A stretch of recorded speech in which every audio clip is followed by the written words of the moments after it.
So Hamsters versus Hippos. This is the final print copy.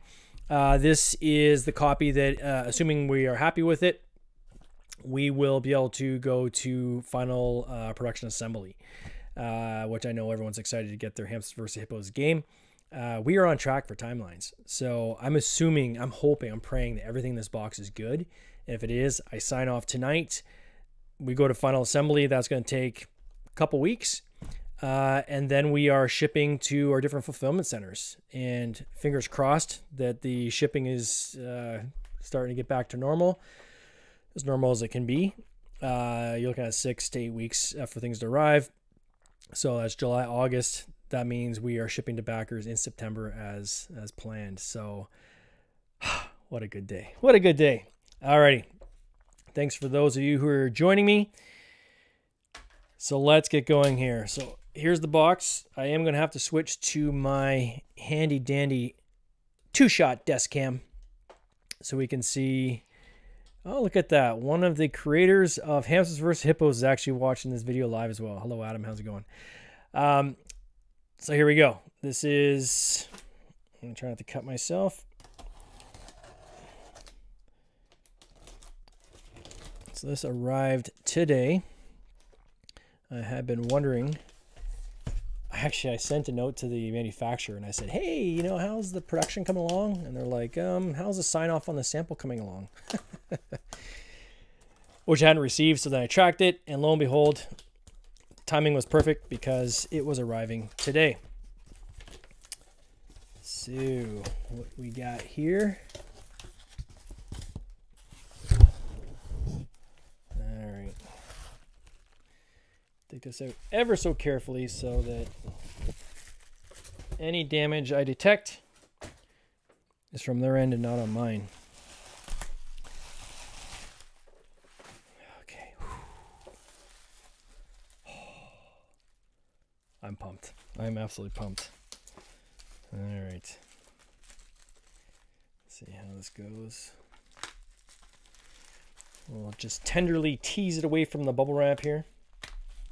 While I'm doing this, for those who are actually watching this today, we're going to be interviewing Jasper from Pine Island Games tonight on the podcast. Really looking forward to that. Haven't met Jasper, but I do follow him on TikTok. So I get to talk to him about his new game, Nut Hunt, which is already doing very well on Kickstarter. And we will be checking that out tonight.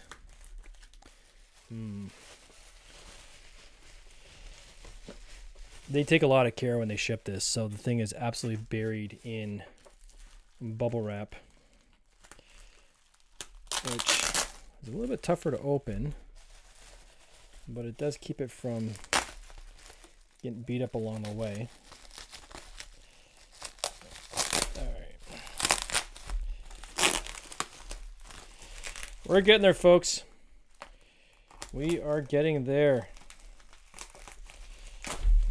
See, we got Better Half Reviews. Join us as well. Welcome. They are one of the reviewers of this game as well. So I'm sure for you it'll be interesting to see the prototype versus that you guys played versus the final copy, because there's been a lot of changes.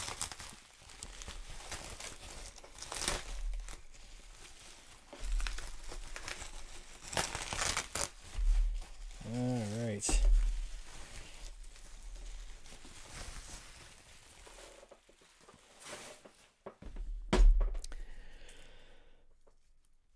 First and foremost, let me just say, typically, the print copy is usually duller in sharpness versus the digital copies. This is not even at least bit dull. This is a nice punchy color in this. So I want to know what they did differently in this copy versus the last game they did. But that looks really, really nice. Wow. We updated the logo, just made it a little bit cleaner. So we should have print on the inside, which we do. Little hamsters looking down from above, down through into the water, looking at you, looking up. That's awesome. – Inside, there is 1, 2, 3 instruction booklets. I'm getting excited because I can see peeking out from behind these instruction booklets what's coming. So the first instruction booklet, I believe this one is, yes, this is English. And on the back should be French. So you open it up and then you reverse this way, and then you can just, if you're a French speaker, you can just refold the accordion the other way, and basically you have your booklet open up on the French instructions. So English, French. Now we did this because on our game that we had for Nutty Squirrels, the Oakwood Forest, we had different booklets printed in different languages, and the factory made errors where they had the wrong booklets end up in the wrong boxes, and we just randomly out there had some boxes that didn't even have English in it. So to avoid that confusion, we said, you know what, because it's a single piece of paper that kind of folds for the instructions, we're going to put all languages in the box. And if people don't want to use them, they don't have to, but they are there. So this one I believe is German on one side and I think Italian on the other side. And then this one, man, look at that stuff under there. Okay. And this one, I believe, is Spanish Portuguese. So 6 languages, my friends, included with the game. How exciting is that? We got our people in the back there. James Freeman, who started this whole journey with Hamsters versus Hippos, signed with us, Tin Robot Games. We worked together to retool the game. Originally, it was called Grim Reaper Hippopotamus, which was kind of a neat name, but we wanted to kind of family-friendly it up a bit and make some adjustments into the playability. And so with James, myself, and Adam, this is now our game, published under Tin Robot Games. Okay. Inside the box, we have Green Bowl. This was based on people's votes. People wanted to vote for the color, and overwhelmingly they wanted a green bowl for resources. We have this tray is awesome. They did an amazing job on this tray. So we've got a pocket here for the tiles, which I'm going to open up briefly in a second. We have our player boards for the different colors. Those got chewed up a bit. I don't think I like that. So why did that get chewed up? Goes in like that. I'm gonna have to play the tape back. I can't remember which direction I pulled it out from, but clearly they go in like that, not like this. Yeah, it's too long, so I have to go this way. But what I notice is on the back, you can see the player boards have a bend in them. So we're going to have to talk to our peeps and figure out how to prevent that from happening, because that's not ideal, obviously. No one wants to pull something out of the box with a mangled corner. I imagine when this thing is... I suspect what's happened is it was in the box like this. The tiles, which are pretty heavy, and we're in here on this corner as this thing is going through transportation and bouncing around and so forth. Is definitely pushed on that corner and beat that corner up. So I don't know what the fix is. Maybe they can move this tray over more, like this pocket, bring it over this way further to stop that from hitting those corners. But that is definitely not going to fly. Ladies and gentlemen, that's why we do these openings and these final print copies. The meeples. At first I was nervous because they sent me pictures of the meeples and they are all facing the same way, which I thought was suspicious. When you throw meeples into a bag, the chances they would all fall in the same direction is like next to 0. So I was like, I think maybe you guys printed the hamster, the same image on both sides. So they sent me a picture and assured me that no, in fact, we have the reverse image on these guys. So there is, let the focus come in. There's the front. And there's the back with the little hamster butt, which I think is hilarious. So yeah, have them facing the different image, different screen print on both sides. That was one of our stretch goals. Again, the colors were voted on by our backers.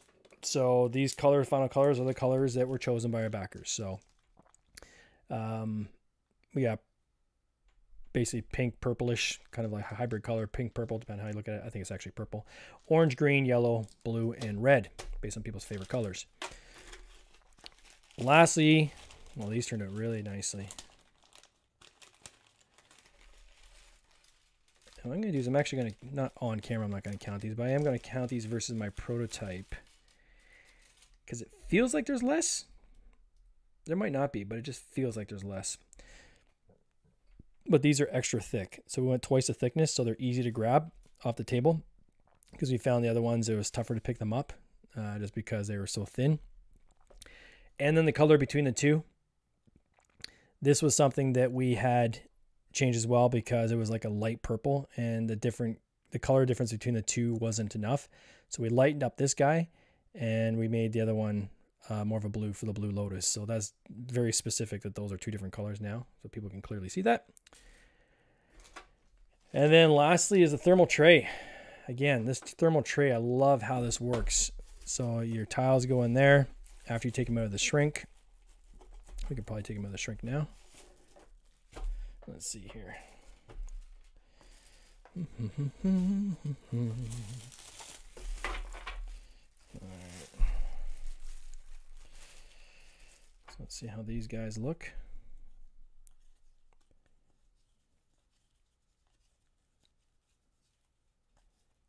Nice.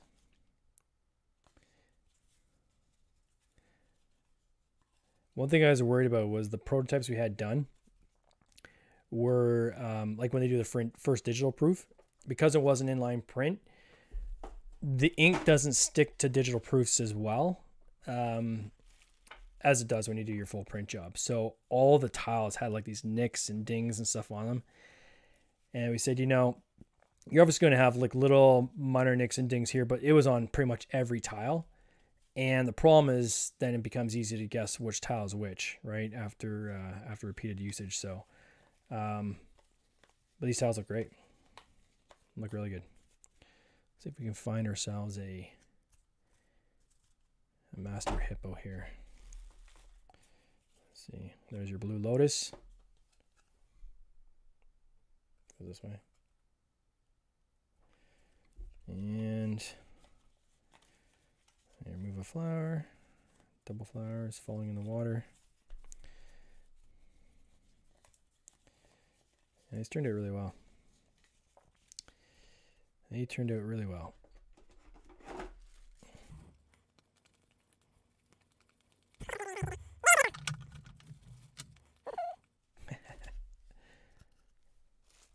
I will find you and I will kill you. So there you have it, folks. This looks amazing. My follow-up to these guys is going to be, what can we do about this tray to just cover off that corner? I don't know what the solution is. I think the solution is probably move this out a little bit more. Although they're in pretty tight. And of course, cardboard will swell over time as it absorbs moisture and so forth. So you need some breathing room in there. Otherwise, these things won't fit eventually. But yeah, that's not ideal there. So headline news. This looks bloody fantastic. Bloody fantastic. I love it. I can't wait to get this in backers' hands. I'll talk to them about the tray. I don't know how long it's going to take to retool that tray. I mean, it looks awesome. There's no two ways about it. So there you have it, folks. Thanks for joining me. For those who caught my video on the planting evidence, we pulled that campaign from GameFound. We were about 4 days in, and the math was quite clear. We were not going to hit our target, or it was going to be an absolute grind till the end. So we pulled it. We're retooling, going to relaunch on Kickstarter probably next month, mid-month. And those of you that backed that campaign, any savings you had of being early followers, we're going to pass those on to you, of course, for the next campaign in form of a credit. And we hope if you backed us in the past, you're going to back us again. And again, I want to thank you guys so much for your support. Cheers. This has been an episode of the Board Game Binge podcast, hosted by James Staley, produced by James Staley and Mike Bruner, with original music by by Nick Smith. If you would like to watch these interviews live, simply subscribe to our YouTube channel, Board Game Binge, and you'll get access to live interviews, giveaways, and interesting board game content from across the industry. I can't wait for you to join us. See you next time.